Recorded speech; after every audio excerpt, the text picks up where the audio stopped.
Les consommateurs estiment souvent qu'il y a trop de suremballages et qu'il faudrait les supprimer. Ce constat est erroné. Soit par suremballage, on estime que c'est un emballage mis sur un autre emballage. Dans ce cas-là, il n'y a pas lieu de le supprimer parce que ce deuxième emballage a un rôle, soit de transporter, soit de protéger. Soit par suremballage, on entend un emballage qui serait surdimensionné ou surajouté sans aucune utilité. Et dans ce cas-là, ce n'est pas prendre en compte la réalité économique. Pour un fabricant, mettre un emballage est un élément nécessaire à la vente de son produit. Mais c'est surtout un poste de coût. Pourquoi est-ce qu'il irait dépenser de l'argent pour quelque chose d'inutile ? En fait, un emballage est conçu et fabriqué pour limiter la juste quantité de matière qui est nécessaire. Le rôle du fabricant d'emballage, c'est justement de concevoir ce juste emballage.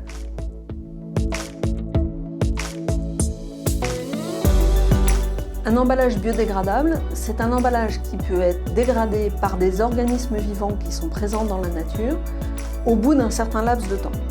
Certaines personnes se déculpabilisent d'abandonner leurs emballages parce qu'ils seraient biodégradables. Mais c'est avant tout une pollution et surtout une perte pour l'économie circulaire.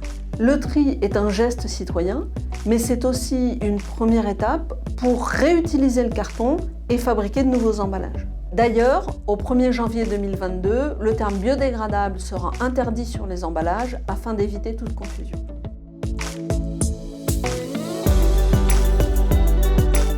Certains pensent que le compostage, c'est la solution pour gérer le problème des déchets dans nos poubelles.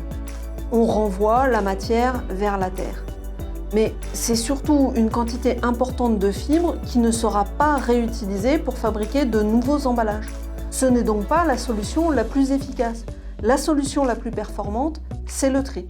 En passant, on confond souvent emballage compostable et emballage biodégradable.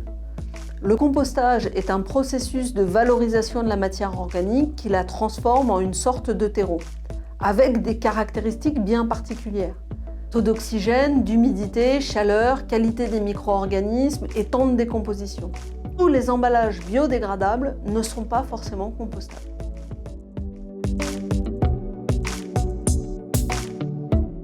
Exactement, mais je parlerai plutôt de bacs de tri.